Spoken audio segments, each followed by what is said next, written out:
नमस्कार, स्वागत है आपका द पॉलिटेक्निक क्लासेस में। आज हम लेक्चर नंबर 2 यूनिट 1 का लेकर आए हैं आप लोगों के सामने। आप इस वीडियो से पहले अगर पिछले वाला 2 वीडियो नहीं देखे हैं तो हम आपसे रिक्वेस्ट करेंगे कि आप पहले इंट्रोडक्शन वाला वीडियो और लेक्चर 1 देख कर आइए, तब आपको यहाँ से आगे समझ में आएगा। ठीक है, तो हम यहाँ पे आपके सामने लेकर आए हैं सब्जेक्ट इंजीनियरिंग मैकेनिक्स। यह आप लोग यानी कि ग्रुप बी वालों के लिए, यानी कि सिविल और इलेक्ट्रॉनिक्स ब्रांच वालों के लिए ये सब्जेक्ट बहुत छोटा है एक्चुअल में और बहुत आसान है। ये एक्चुअल में इंजीनियरिंग मैकेनिक्स जो है ना, अप्लाइड फिजिक्स का ही एक पार्ट है। यानी कि इसका कैसे कैसे ये फिजिक्स से टूटा है, इसमें से और कौन कौन से ब्रांच टूटे हैं, ये हमने आपको पहले बता चुका है। हम जब कल वीडियो का जो लेक्चर 1 है उसका जब लास्ट कर रहे थे तो आपके सामने ये टर्मिनोलॉजी को लिखे थे और हमने कहा था कि अगर आपके पास कोई भी बुक है तो इसे पढ़ के आइएगा।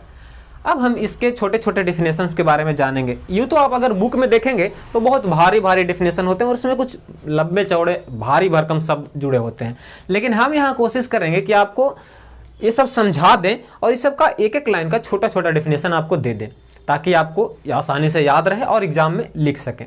क्योंकि अक्सर ये होता ये है कि पढ़ तो लेते हैं बहुत सारा, लेकिन एग्जाम में लिख नहीं पाते, उस समय सर खुजाते रहते हैं कि क्या पढ़े थे क्या पढ़े थे। ठीक है, तो हम आगे बढ़ते हैं यहाँ। तो सबसे पहले आता है मास। मास का हिंदी मतलब होता है द्रव्यमान। द्रव्यमान कहते किसको है? What is mass? मास क्या है? तो देखिए, यदि कोई भी बॉडी, यानी कि हम आपको पहले बता चुके हैं कि इस धरती पर, इस ब्रह्मांड में जितने भी ऑब्जेक्ट हैं, चाहे साइज में बड़ा है या छोटा, हम उसे कहेंगे बॉडी या पार्टिकल। तो कोई भी बॉडी हो उसमें कुछ न कुछ वो जगह छेकती है, कुछ न कुछ उसका वजन होता है। अच्छा, वजन क्यों होता है, उसमें वेट क्यों होता है? क्या मास और वेट दोनों एक ही चीज है? ये समझने वाली बात है। यदि मान लिया जाए किसी वस्तु, जैसे मान लिया जाए ये स्केच पेन, इसका मास क्या है और इसका वेट क्या है? क्या मास और वेट दोनों एक ही चीज है? नहीं, मास और वेट दोनों एक चीज नहीं है। मास का डेफिनेशन आप इस प्रकार से दे सकते हैं: the quantity of matter, the quantity of matter possessed by any object, the quantity of matter possessed by any object is called mass। कहने का मतलब किसी वस्तु में, किसी वस्तु के पास कितने अमाउंट का मैटर है, यानी कि पदार्थ है, ये जो बॉडी है इसके पास कितने मात्रा में पदार्थ अवेलेबल है, तो इसी को कहते हैं मास। जबकि मास के कारण उस पर लगता है वेट, और वेट लगने का सबसे बड़ा कारण होता है ग्रेविटी।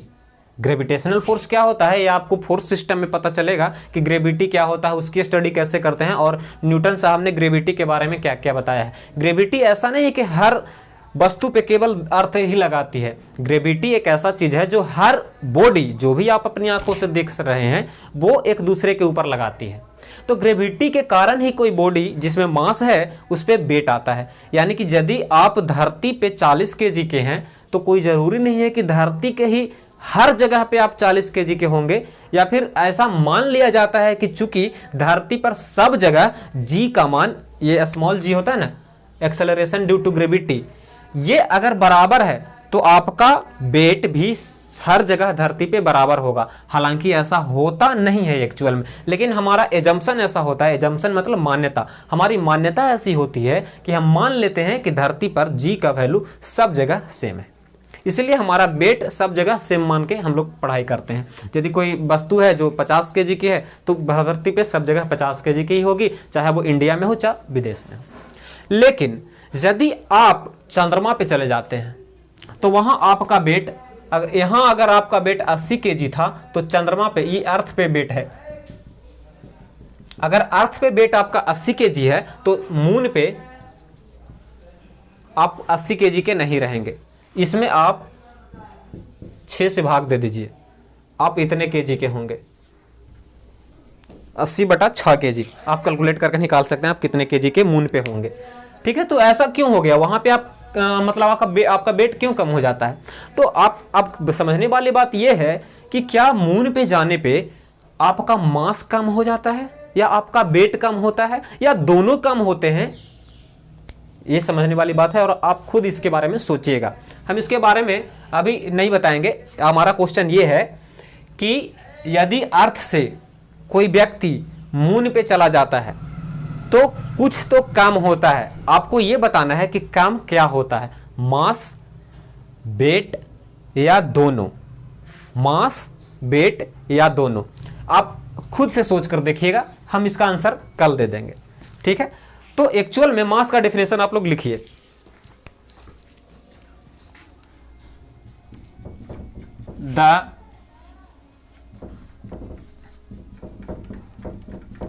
द क्वांटिटी ऑफ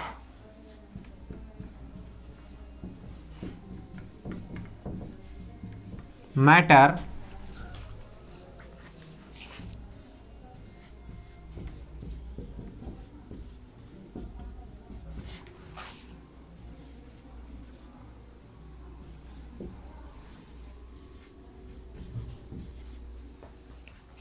यहां से आपको नहीं दिख रहा होगा शायद,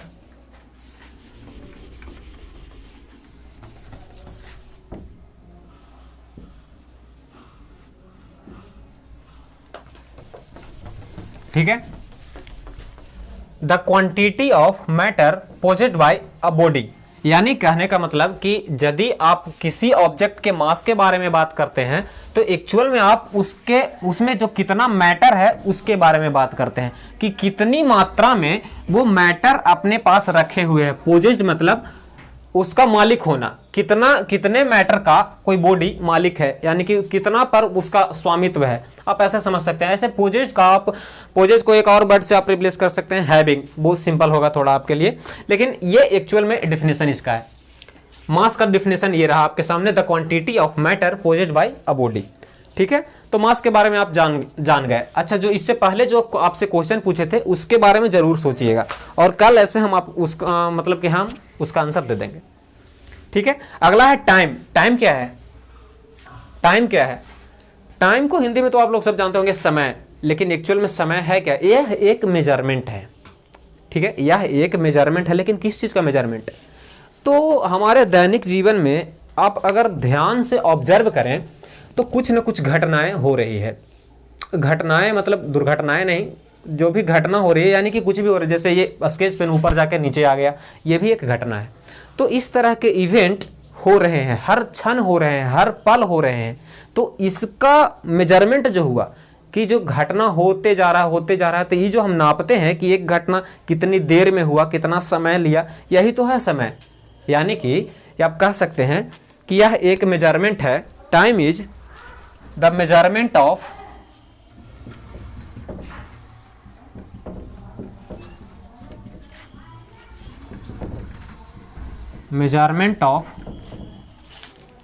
सक्सेशन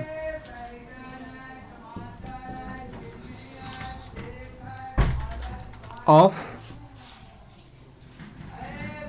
इवेंट्स। टाइम जो है ये मेजरमेंट है इवेंट के सक्सेशन का। सक्सेशन मतलब होने का, सफल होने का। जो भी इवेंट हो रहा है उसी के इवेंट जो हो रहे हैं उसी के मेजरमेंट को टाइम कहा जाता है। यानी कि अच्छा, अब आपसे एक सवाल ये है कि क्या टाइम जीरो होता है कभी? सोचिए, क्या टाइम कभी जीरो होता है? क्या टाइम कभी निगेटिव होता है या केवल पॉजिटिव होता है, या फिर कब पॉजिटिव होता है, कब निगेटिव होता है और कब जीरो होता है?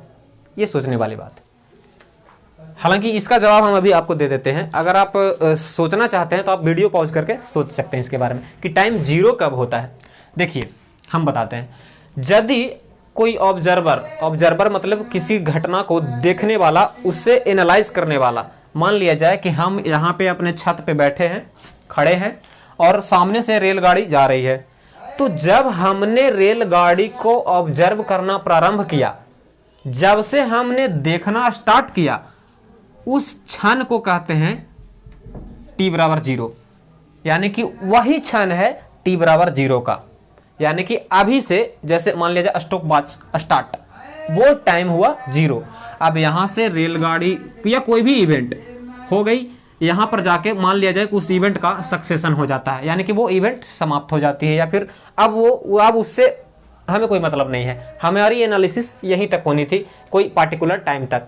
तो जैसे कोई एक्सपेरिमेंट मान लिया जाए लैब में होता है, तो वो जब एक्सपेरिमेंट हो गया, कहानी खत्म। तो हम नापते हैं ना कि ये मतलब एक्सपेरिमेंट कितने देर में हुआ, कितना समय लिया एक्सपेरिमेंट होने में। जैसे सिविल वाले जो स्टूडेंट हैं वो 3rd सेमेस्टर में जाते हैं, वैसे उसी तरह से वहीं से उनका एक्सपेरिमेंट स्टार्ट हो जाता है, लैब में काम करना स्टार्ट हो जाता है। सीमेंट आप पानी में डाल तो दिए हैं, कितनी देर में वो ठोस होगा, एक तरह का सेटिंग टाइम मेजरमेंट करते हैं, तो टाइम वही टाइम का मेजरमेंट करते हैं। तो जब यहाँ पे मान लिया जाए टी बराबर कुछ टी आएगा, तो इसी को यानी कि इवेंट के सक्सेशन के मेजरमेंट को टाइम कहते हैं। आप कंफ्यूज नहीं करेंगे, टाइम एक क्वांटिटी है। अब आपके सामने है स्पेस। स्पेस मीन्स क्या? जगह।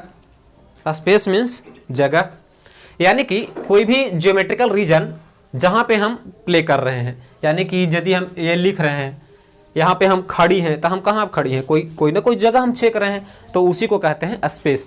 स्पेस का एक्चुअल डेफिनेशन ये है, आप इसे लिख सकते हैं। What is space?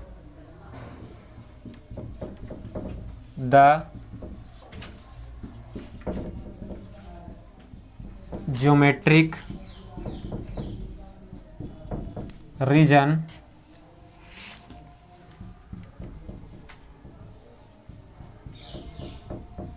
in which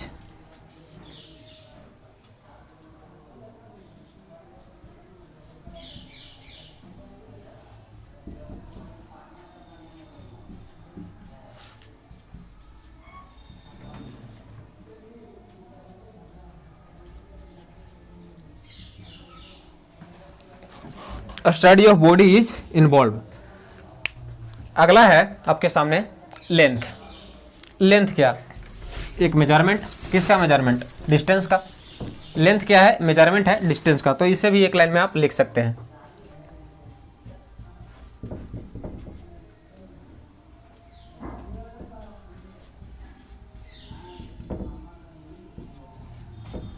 it is concept of major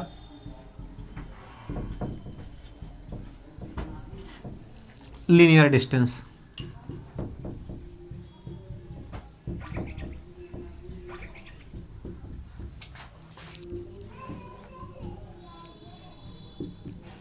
linear distance के मेजरमेंट के कॉन्सेप्ट को लेंथ कहते हैं। ये आसान भाषा में आप जानते होंगे। जैसे मान लिया जाए कि ये स्केच पेन का लेंथ कितना है, जैसे मान लिया जाए कोई रूल है उसका लेंथ कितना है, कोई सड़क है तो वो कितनी लंबी है। तो एक्चुअल में हम सड़क की लंबाई मापते हैं तो क्या मापते हैं? लीनियर डिस्टेंस नापते हैं, लीनियर डिस्टेंस ही नापते हैं, यानी कि लेंथ नापते हैं। ठीक है। अब डिस्टेंस, अच्छा एक और टर्म होगा डिस्प्लेसमेंट।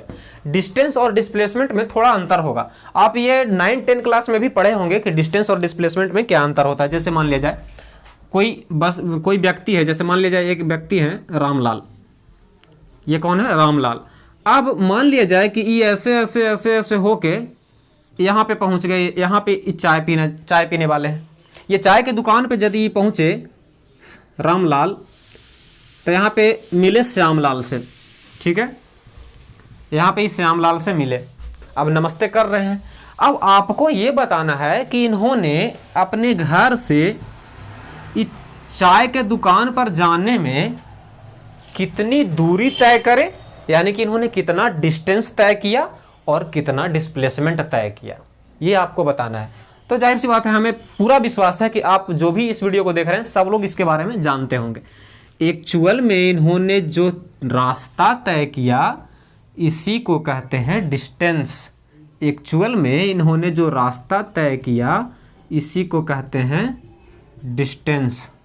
अच्छा, डिस्टेंस तो समझ में आ गई कि जिस रास्ते से ये गए उसका लीनियर डिस्टेंस, मतलब उसका लीनियर मेजरमेंट हमने कर लिया, इसका लेंथ नाप लिए, यही हो गई डिस्टेंस। डिस्प्लेसमेंट क्या है भैया? तो इनका देखिए इनिशियल पोजीशन, ये इनिशियल पोजीशन मतलब प्रारंभिक स्थिति, इनिशियल पोजीशन ये, फाइनल पोजीशन ये चाय की दुकान, इनिशियल पोजीशन घर, फाइनल पोजीशन चाय की दुकान। अब इनिशियल पोजीशन और फाइनल पोजीशन के बीच सबसे छोटी दूरी को डिस्प्लेसमेंट कहते हैं। तो सबसे छोटी दूरी वही ना होगी भैया, इसे एक लाइन से मिला दिया जाए। अच्छा, ये लाइन आपको थोड़ी सी कर्व दिख रही होगी, आप उसे इग्नोर करेंगे, ये बिल्कुल सीधी रेखा है। इस तरह से जैसे मान लिया जाए ये अपने घर पे ना एगो खंभा एकदम बड़का को खड़ी कर दिए, और यहाँ चाय के दुकान पे भी एगो खंभा बड़का को खड़ी कर दिए एकदम खूब लंबा, और दोनों के टॉप सिरा पर धागा बांध दिए। तो धागा जितना लंबा लगेगा ना वही होता है डिस्प्लेसमेंट। आशा है आप समझ गए होंगे। अब डिस्टेंस और डिस्प्लेसमेंट में कंफ्यूज नहीं करिएगा।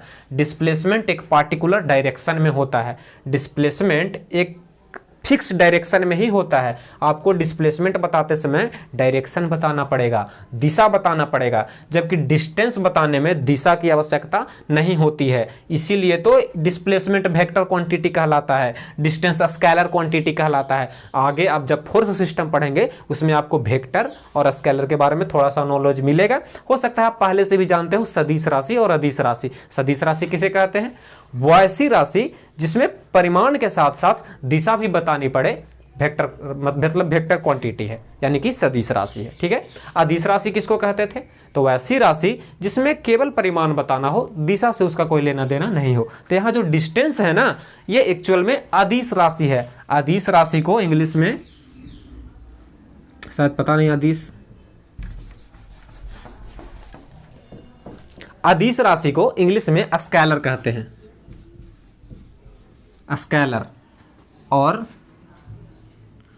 सदिश को इंग्लिश में वेक्टर कहते हैं।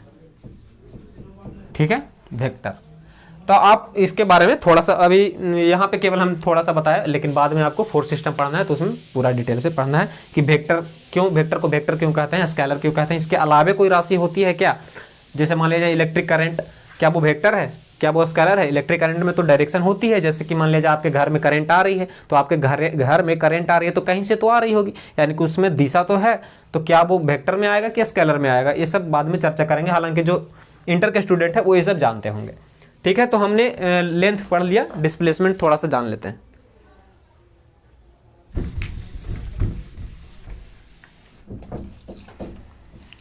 डिस्प्लेसमेंट है डिस्टेंस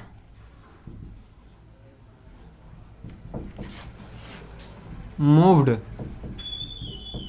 आप ट्रैवल्ड भी कर सकते हैं, distance moved by a body in a specific direction.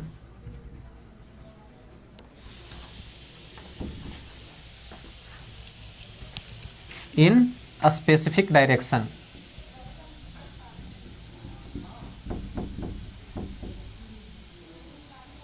Specific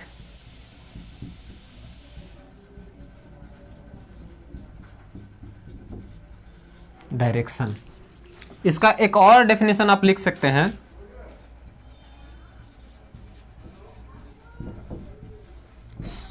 shortest distance between initial and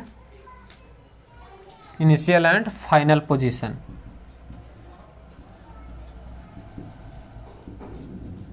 ये इसका एक और डेफिनेशन हो गया। शॉर्टेस्ट डिस्टेंस मतलब सबसे छोटी दूरी किसके किसके बीच? इनिशियल एंड फाइनल पोजीशन के बीच। प्रारंभिक बिंदु और जो अंतिम बिंदु है उस दोनों के बीच की सबसे छोटी दूरी को डिस्प्लेसमेंट कहते हैं। ठीक है, डिस्प्लेसमेंट एक वेक्टर क्वांटिटी है, जबकि डिस्टेंस एक स्केलर क्वांटिटी है। अब आती है वेलोसिटी। वेलोसिटी क्या है? वेलोसिटी का हिंदी मतलब हुआ चाल। चाल क्या है? अच्छा, वेलोसिटी को भी चाल कहते हैं, स्पीड को भी चाल कहते हैं, तो फिर दोनों में अंतर क्या है? जाहिर सी बात है, वेलोसिटी जब आप बताते हैं तो बताते तो चाल ही है, लेकिन दिशा के साथ बताते हैं। ठीक है, दिशा के साथ जब आप चाल बताए तो वेलोसिटी कहलाएगा, बिना दिशा के अगर आप चाल बताए तो वो स्पीड कहलाएगा। यानी कि वेलोसिटी है वेक्टर क्वांटिटी और स्पीड है स्केलर क्वांटिटी। ठीक है, तो इसका डेफिनेशन हम लिखते हैं, rate of change of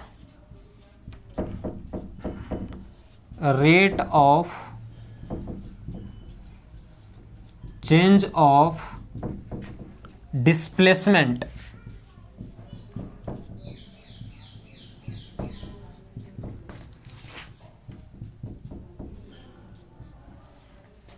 with respect to time या with time।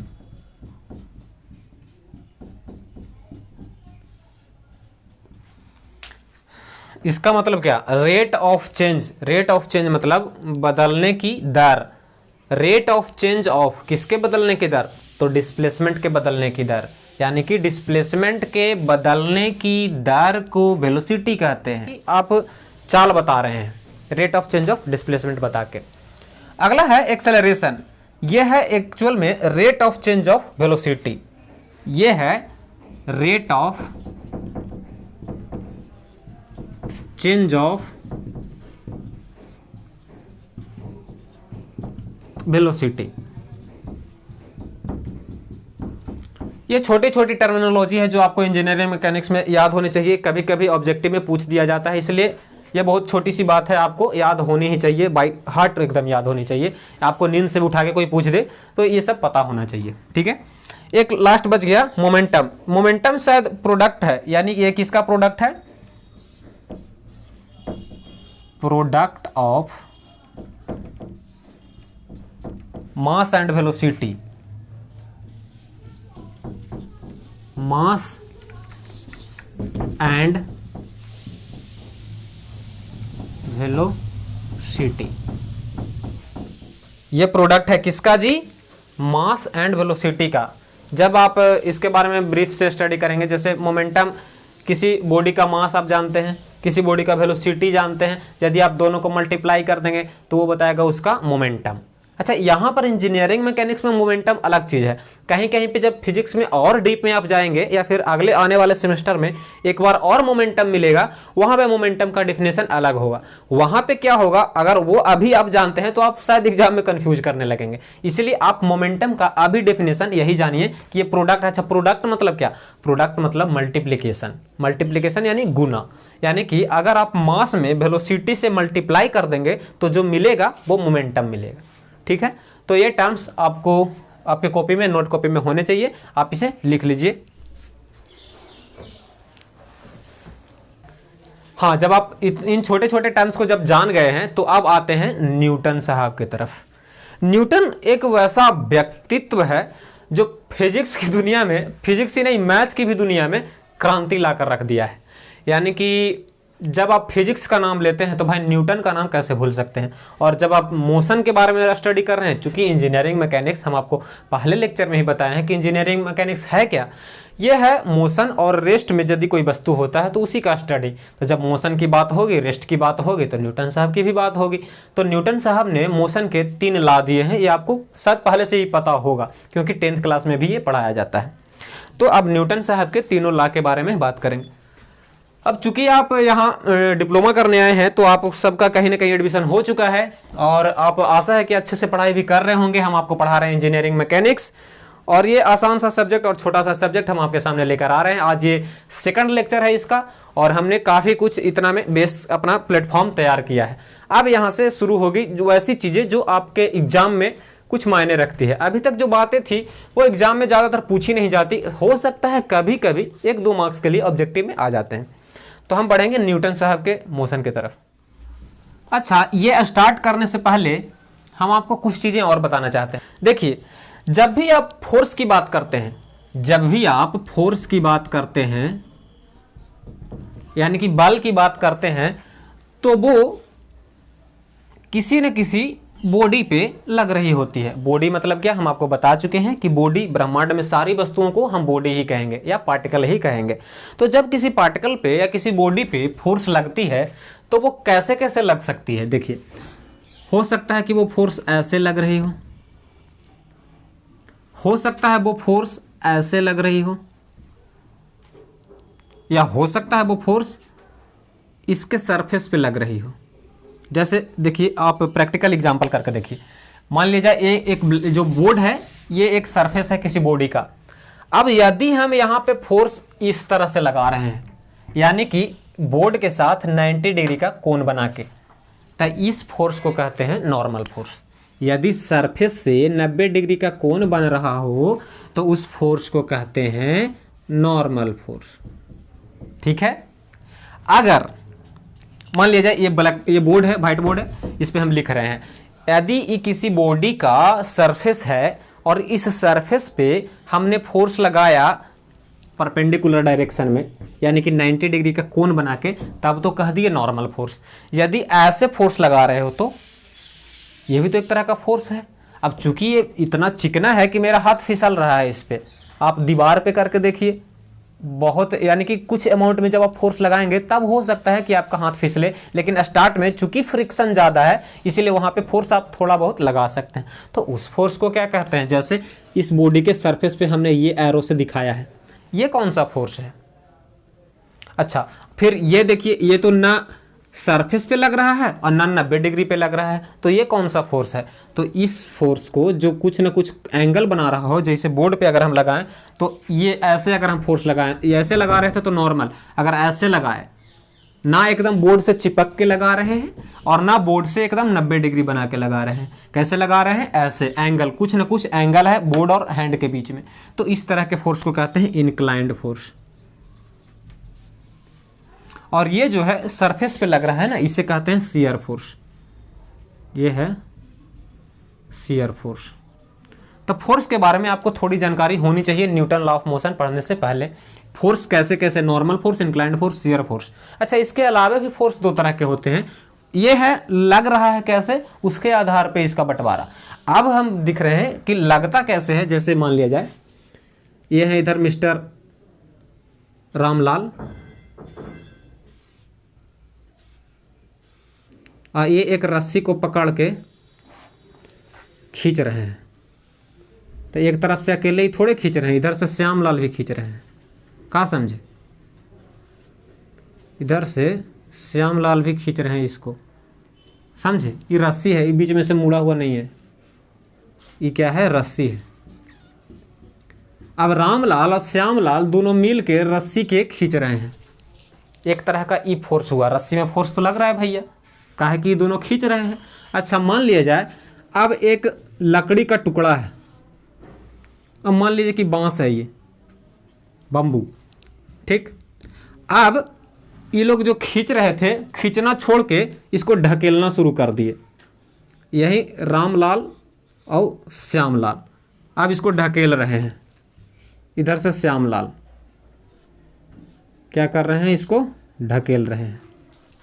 अब दोनों बहुत पतले पतले हैं, आप उनका बॉडी के लेके मजाक नहीं उड़ाइएगा। रामलाल श्यामलाल यहाँ रस्सी के खींच रहे हैं और यही रामलाल और श्यामलाल यहाँ बांस को लेके दोनों को ढकेल रहे हैं। दोनों में फोर्स लग रहा है, काहे कि दोनों अपना अपना ताकत लगा रहे हैं। देखने में पतले सुतरे हैं लेकिन ताकत है दोनों के पास, मान के चलिए आप, ठीक है। तो यहाँ कौन सा फोर्स लग रहा है, यहाँ रस्सी में खिंचाव लग रहा है, ये रस्सी को खींच रहे हैं, ठीक है। और यहाँ इस जो लकड़ी का टुकड़ा है या बांस है, इसको ये लोग दबा रहे हैं, तो यहाँ खींच रहा है या यहाँ दब रहा है, समझिएगा बात को। तो जब कोई वस्तु में खिंचाव बल लगे, यानी कि खींचने वाला बल लगे, तो कहते हैं टेंशन, टेंशन। और यदि किसी वस्तु में दबाने वाला बल लगे तो कहते हैं कंप्रेशन।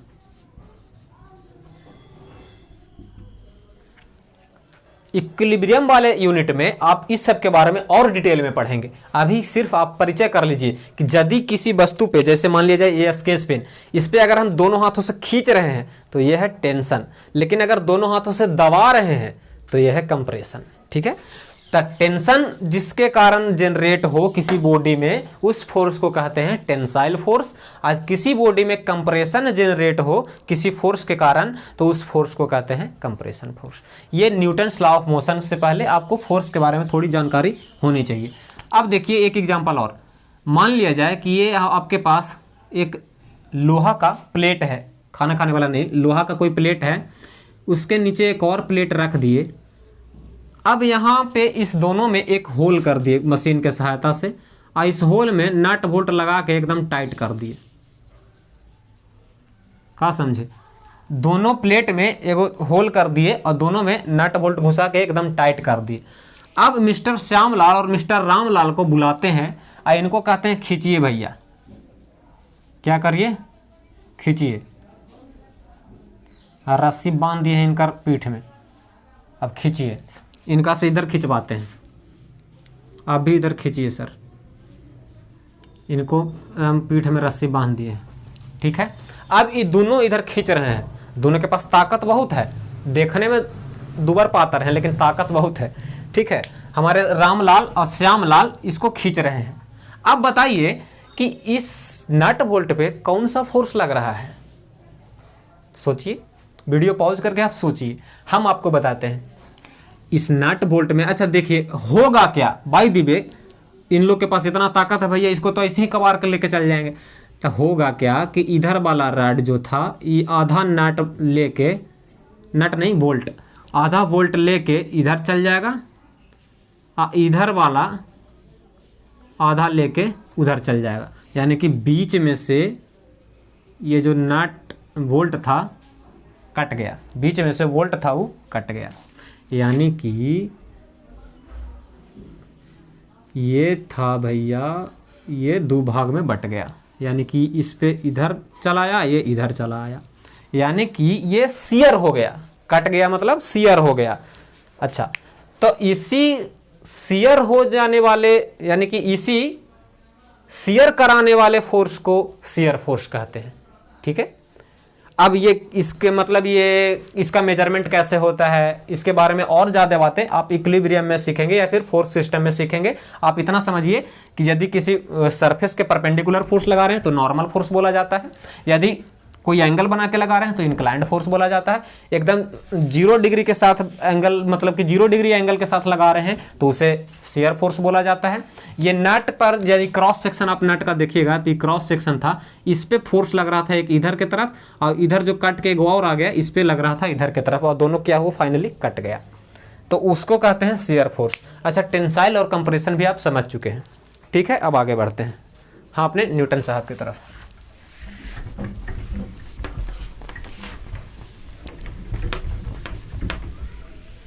हाँ, तो अब यह है आपके सामने न्यूटन्स लॉ ऑफ मोशन। अभी आपसे हमने थोड़ी देर पहले बताया फोर्स के बारे में, ये है न्यूटन्स लॉ ऑफ मोशन जो आप 9-10 से ही शायद पढ़ते आ रहे हैं, और 12 में तो खूब भर भर के पढ़े होंगे इसके बारे में। ये अब इतनी बार आप पढ़ चुके हैं कि कोई खास मतलब है नहीं इसका विशेष समझाने का। हालांकि जब आपके सिलेबस में है तो हमें हमारा समझाना काम है, हालांकि आप इसे इस पहले से ही जानते होंगे। फर्स्ट लॉ कहता है इट स्टेट्स दैट। अच्छा, एक जब कुछ ऐसे बच्चे हैं जो जिन्हें इंग्लिश से थोड़ी दिक्कत होती है, हम उनके लिए ना हर शब्द का मतलब समझाते जाते हैं, और अगर किसी के स्पेलिंग में कोई आपको प्रॉब्लम हो तो आप कमेंट कर सकते हैं, वहाँ पे हमारी टीम आपको बता दी जाएगी, आपकी प्रॉब्लम को सोल्व कर दी जाएगी, या फिर हम ही वहाँ पे आपके प्रॉब्लम को सोल्व कर देंगे। ठीक है, it states that every body continues in its state of rest और of uniform motion in a straight line unless it is disturbed by any external force. कहने का मतलब ये स्टेट्स मीन्स कहना, यह कहता है न्यूटन का पहला नियम कहता है, क्या कहता है, एवरी बॉडी हर एक वस्तु कंटिन्यूज जारी रखता है, इन इट्स स्टेट ऑफ रेस्ट जारी रखता है अपने विराम की अवस्था को, स्टेट मीन्स अवस्था, रेस्ट मीन्स विराम, विराम की अवस्था को जारी रखता है, या फिर यूनिफॉर्म मोशन की अवस्था को जारी रखता है, विराम की अवस्था को या यूनिफॉर्म मोशन की अवस्था को जारी रखता है। अच्छा, uniform motion in a straight line, ध्यान दीजिएगा, एक सीधी रेखा में, स्ट्रेट लाइन में यूनिफॉर्म मोशन। अच्छा, मोशन तो था, यूनिफॉर्म क्यों लगा इसके सामने, इसके आगे यूनिफॉर्म क्यों लगा? तो मोशन मतलब होता है गति, यूनिफॉर्म मतलब होता है एक समान। एक समान गति के बारे में बात करता है न्यूटन का पहला नियम, कि यदि कोई वस्तु 5 मीटर प्रति सेकंड से चल रही है तो वो 5 ही मीटर प्रति सेकंड से चल रही है, और उसकी दिशा भी नहीं बदल रही, यानी कि एक सरल रेखा में वो चल रही है। तो यानी कि आप यहाँ पे टोटल समझ सकते, unless it is disturbed by any external force, वो तब तक जारी रखती है जब तक कि कोई बाहरी बल उसको आके डिस्टर्ब नहीं कर दे। यानी कि बेचारा वो शांत से, अगर विराम है तो वो चाहता है कि बस विराम रहने दे। ठीक है, और यदि वो एक समान गति कर रहा है तो वो चाहता है कि गति करता रहे। जैसे मान लिया जाए आपकी साइकिल रखी हुई है, तो वो साइकिल चाहती है कि हम रख ले रहें, चुपचाप पड़ल रहें, चले उले की जरूरत ना पड़े। जैसे आप क्या करते हैं, आप पढ़ने बैठते हैं, थोड़ी देर के बाद छोड़ नहीं यार कौन पढ़ता है, मतलब आप पढ़ना नहीं चाहते, यानी कि आप में वो जड़त्व है कि आप पढ़ना नहीं चाहते। लेकिन जब आप पढ़ रहे हैं, बाय द वे मन लग गया, यानी कि यदि आप द पॉलिटेक्निक क्लासेस से क्लास कर रहे हैं तो आपको मन लग जाएगा, और अगर आपको एक बार मन लग गया तो फिर आप चाहेंगे कि हम पढ़ते रहें पढ़ते रहें पढ़ते रहें, तब तक जब तक कि रिजल्ट ना हो जाए।